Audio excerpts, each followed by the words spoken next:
Здравствуйте, Здравствуйте. Безопасность дорожного движения, отделение технического надзора, старший лейтенант Япаров ТВ. Слушаю. Удостоверение служебное нам показывает? Нет, не обязательно. Вы нарушаете пункт правил 231 ПДД. То есть вы, как водитель транспортного средства, перед выездом должны были проверить исправность своего транспортного средства. То есть запрещается эксплуатация при неисправности, которые предусмотрены основным положением по допуску транспортных средств к эксплуатации, предусмотрены правила дорожного движения. Постановлением правительства номер 720 технический регламент о безопасности колесных транспортных средств. Имеется прибор для замерки светопропускаемости ваших стекол. Сейчас произведем замер. Если вы не согласны, то мы пригласим двух понятых. В присутствии двух понятых замерим ваши стекла. Я вас понял. А вы знаете, когда я тонировку сниму? Сейчас, знаете, когда я тонировку сниму? Сейчас вам расскажу.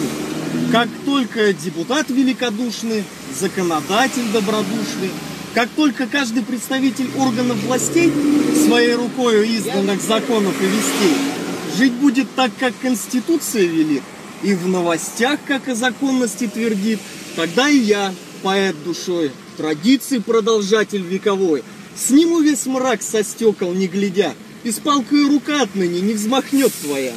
Ну а пока слуга народа сыты, по кругу пленкой вклеен он, душой своей совсем не мыты, с ухмылкой шлет людей всех вон. Пока на изданный собой уже плюет закон, а мне твердит для всех, как важен он, под пение путан доволен сей лжебарон, народным златом весь оплачен праздный звон. И вот отсюда исходя, тонирован останусь я. И можешь мне сказать, что нужно всем себя начать.